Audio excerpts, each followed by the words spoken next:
Ladies and gentlemen, welcome back to the other side of the corner. Welcome to your latest Chelsea news. Lots popping off post the debacle against Atalanta. Debacle after debacle after debacle. I mean, it's not a good trend that's happening in recent times. We need to change this ASAP, which is mad off the back of a really good week prior to this debacle, the recent debacles that's taken place. It's interesting. Atalanta player Ketelaere, I think that's how you pronounce his name. Atalanta's Charles Ketelaere says they knew Chelsea would drop off in the second half. And there's a really, really interesting comment here that I want to touch base on, which further highlights why I'm more critical about Enzo Maresca this season. As I keep telling you, it's not about wanting Enzo Maresca gone or anything like that. It's a matter of, my man, do your best to get the most out of what you have, because right now you're not doing that. That is the biggest issue. So we're going to talk about this situation because it was a bit of a mind-blowing scenario for me, that if this is how rivals kind of look at us, yeah, it's a bit of a scary thought. Now, before we get into this interesting story, I want to start things off from here. I don't know if you guys have realized, early morning UK time, there was all you can eat Chelsea episode as well, by the way, during that time, 11 o'clock UK time, 11 a.m. UK time. If you've missed out on the all you can eat Chelsea episode, make sure you go check that out. It was a blockbuster. Matisse versus Don was absolutely popping off. So do make sure you check that out. Now, during that show, there was a news that dropped.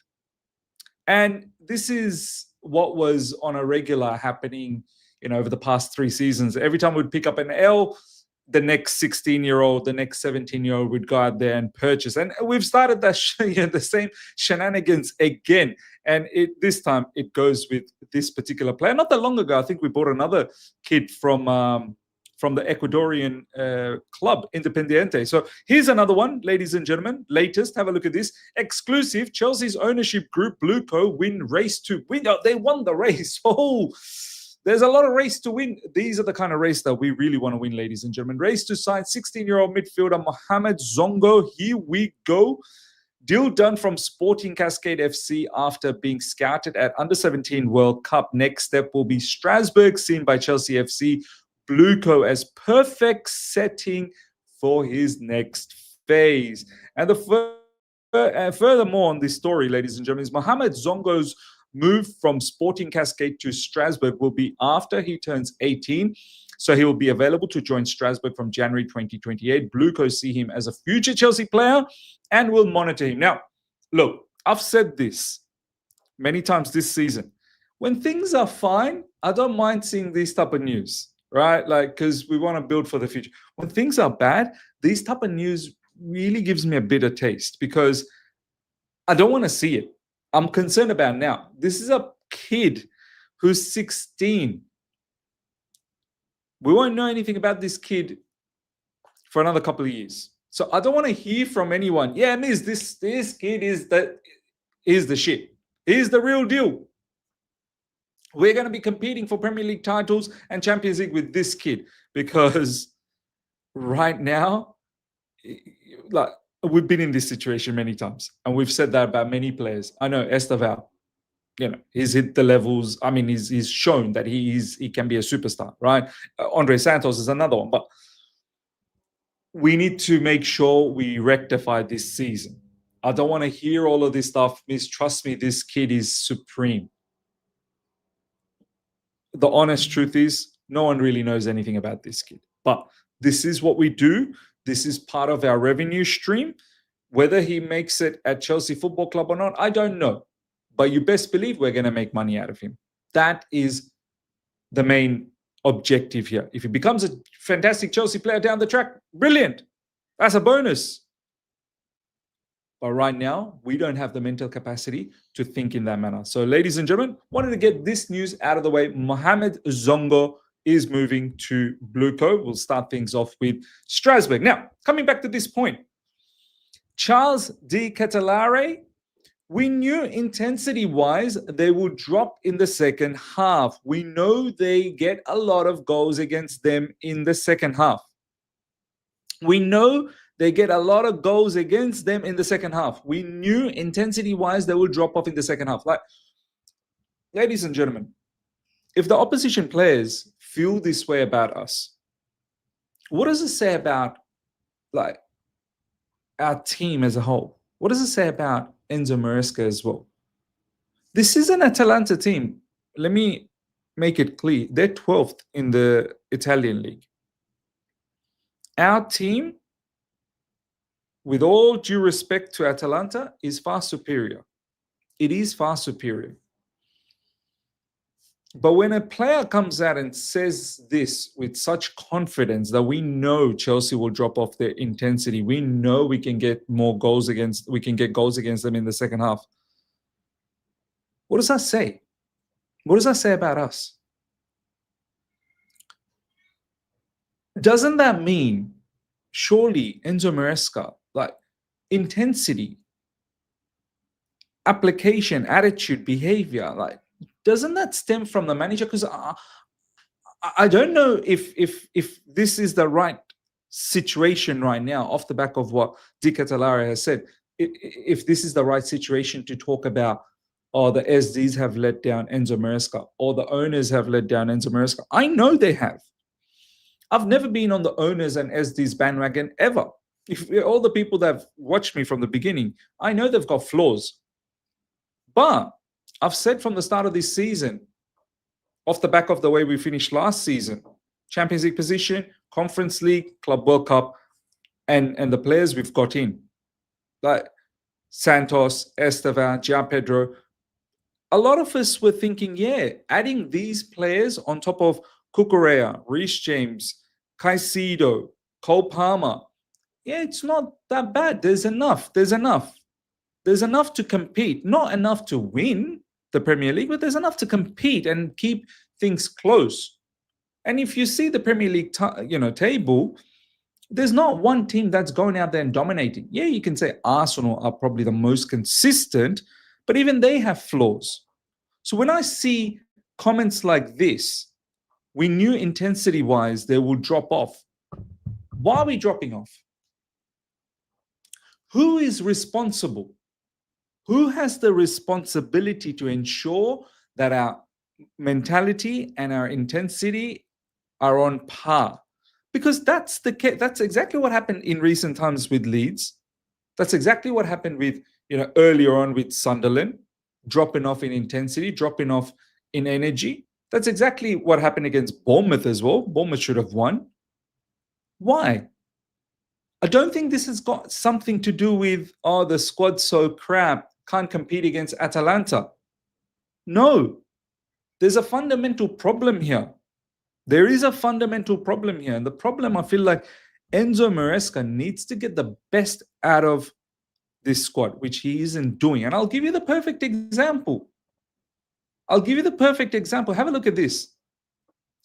Well, this is Simon Johnson. Let's just quickly read this, because the next one is what is the best example of how Enzo Maresca is not getting the best out of the current squad. Taking off a clearly tired Enzo Fernandez was fair enough, but bringing on Malo Gusto for him did seem odd. With James and Caicedo already operating in midfield, Santos and Estevan were ignored, so that substitution left Chelsea with less creativity and threat on the pitch. Simon Johnson is spot on here. I've got no problems, everyone talking about the squad, the owners and sporting directors, if the manager has done everything possible to get the best out of what he has. I've got an issue when the manager chooses to not utilize the squad the best as he can. That's when I've got an issue, because that's when I'm like, my man, you've not given me an indication what this squad can truly do when it's utilized properly. You've not given me that indication. Yeah, there's games, when we come up against big teams, we see, oh, wow, this squad's actually pretty good. So why against lesser teams you start doing some funny business? And check this out, ladies and gentlemen. This is an account on X, Ray. This was Maresca's setup yesterday after Atalanta equalized. If you don't laugh, you'll cry. Look at the setup here. This really happened at 1-1. Garnacho, Pedro, Gittins. Gittins on the right. When you have Esteval Willian on the bench, who is a superior player, and we've already seen the type of flair he brings and the type of creativity he brings, yet he puts Gittins on the right when we haven't seen Gittins on the right that often enough. We didn't even see Gittins on the right when he was in Dortmund. Gittins is struggling as it is on the left, let alone on the right. And you've got Esteval Willian on the bench and you ignore him. So how can I sit here in this moment and say, you know what? The sporting directors let you down. The owners let you down. The transfer market let you down. This incident right here has nothing to do with that. This incident right here is all Enzo Maresca. And this isn't the first time Enzo Maresca has done something crazy and foolish this season. There's been multiple occasions if you look through. Look at the midfield. Cucurella and Malo Gusto. Cucurella and Malo Gusto. Along with Reece James and Caicedo, fair enough, he's obviously a midfielder. But we have a midfielder in Andre Santos, but we rather this setup.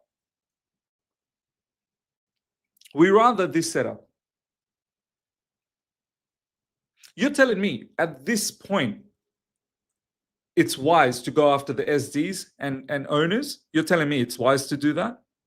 When the manager's doing mad stuff like this, Cucurella and Malo Gusto in midfield, no problems, Cucurella inverts. But also Malo Gusto? And you got Reece James, by the way. You got 3 fullbacks in midfield. Our fullbacks are considered more as a midfielder than a midfielder itself. Andre Santos is actually a qualified midfielder. But we've got other people doing this business.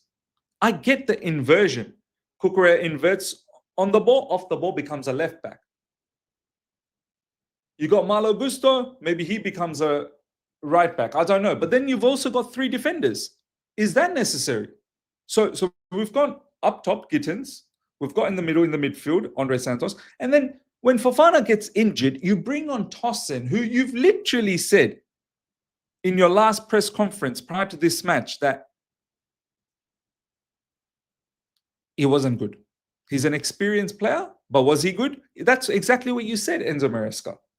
And you've regretted that you haven't utilized Achapong often enough. So you take Fofana off because he got an eye injury, and you bring in Tosin when we should be chasing the game. You couldn't at that point put Badiashile and Achapong as the CBs, maybe move Malo Gusto as a right back, have Reece James and Caicedo and introduce Esteval as a number 10. You couldn't, if you wanted to keep Gittins, let's say, you couldn't bring in Esteval. You couldn't bring in Andre Santos. See, this is what I mean. This is what I'm trying to say, ladies and gentlemen, that I'm looking at Enzo Maresca a lot more closely because Enzo Maresca, for me, this season hasn't utilized the squad to its fullest. And unless and until I see that, I can't sit here and say, oh my God, everyone has let down Enzo Maresca. But you guys let me know in the comment section how you feel about all of this. Let me know. Do you accept when Charles de Ketelaere says this? Do you accept it? Do you think it's the squad's fault? Look at the way de Ketelaere is talking. Do you think this, sporting directors are to be blamed here? Owners are to be blamed here? Let me know your thoughts. Let me know your thoughts. Now, next up, last night, Esteval was wearing his new Nike boots inspired by Ronaldinho for the first time, but was unable to debut them in the Champions League clash against Atalanta. I mean, wow, those are amazing boots, absolutely amazing boots. And yeah, it's a shame. Not because of the boots, I could care less about the boots, but I think it's a shame because he wasn't used. He was unused in a match where I think he could have changed the course of the match for us. And that, for me, it's a bit of a criminal activity. It really is a bit of a criminal activity. Chelsea's players, led by captain Reece James, have been speaking with each other on their struggles against the lesser sides they should be controlling. Yeah, look, the problem here is you can talk as much as you want with others. You need to start applying that. It's not good enough to see that we are second best against Leeds when it comes to intensity, winning duels, second balls, this, that, the other. It's not a good look when we also then repeat that against Bournemouth.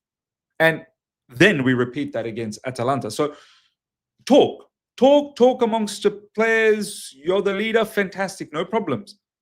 But you need to rectify. You can't make the same mistake over and over and over again. It just looks foolish. It really does. It tells me that you're not learning.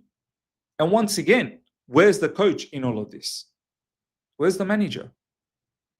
Is he unable to galvanize this team to take it to the next level? Enzo Fernandez has changed his representatives.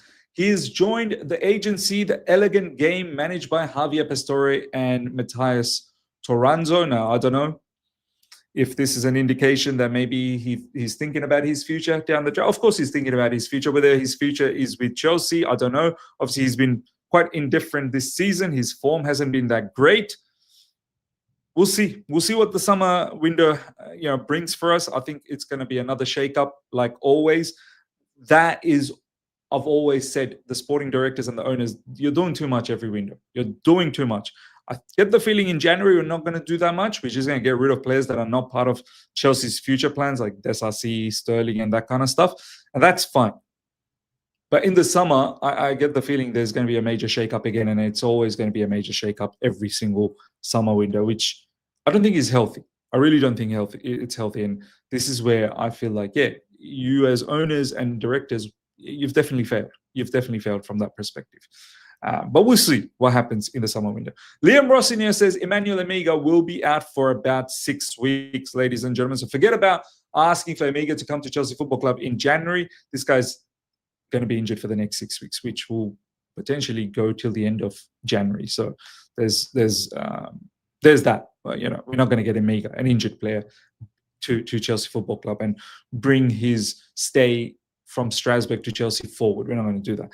Giovanni Cuenta has suffered an ankle injury, which is set to sideline him for 2 months. Cuenta is fully focused on his recovery now and not expected to use that layoff as an excuse to visit London to familiarize himself further with his new club. So, look, get all your injuries out of the way, my man, because when you join Chelsea Football Club, need you to buzz. I get it. There will be an adaptation period, and you're once again a kid. You're a kid. So I've seen that you've got the qualities. I feel like maybe you could be that Esteva type of a,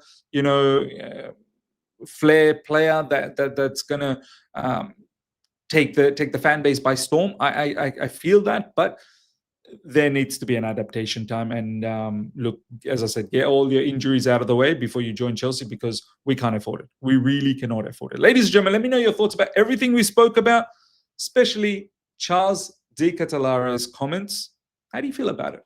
Let me know in the comment section. Smash up the like button if you're here for the first time. Subscribe, hit the bell notification to stay in touch with all my content. Until next time, take care. See ya. Bye.